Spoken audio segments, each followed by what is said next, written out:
So let's go through the Curri app and figure out how to use it. Curri app is getting in top charts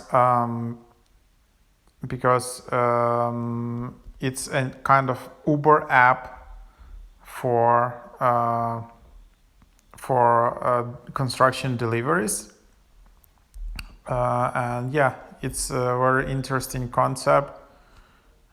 So, for example, if I want to pick up some info, and then I can, so just for this demo,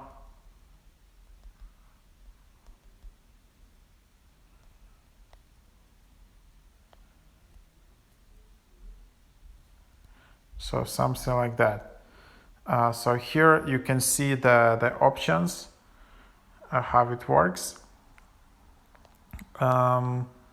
And then I can just tap continue. I can select a vehicle, so like small boxes, bags, feeding fasten Romex, SUV, cargo one, which starts at $60, pickup truck, $60, sprinter one, and all of that. So, and then I can select, okay, here it is. Priority will assign right after booking, same day.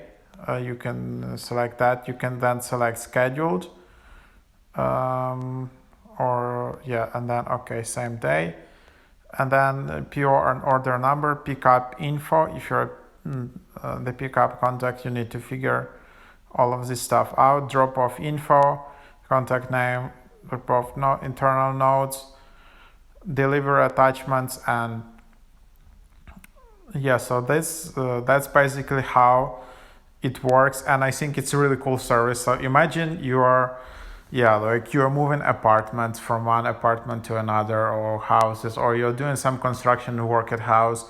It's very often you have the pain that you need to transfer some stuff. Of course, you can book some like normal big company, but maybe it will be more expensive. Or you transfer part of the stuff and then you forgot that you need the other stuff. So like what can you do?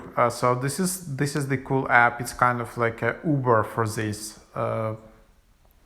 So yep, that's basically the idea. So as you can see, here is the process. It's a bit more longer than Uber, like the booking process, but that's what it is at the moment. Then you will see your account. You can only register with not personal but work email. Then you can set up your payment. You can add teams. There is help center, and then there is a chat where you can chat with the support team. So that's basically the idea of how that will work. And yeah, hope this is helpful.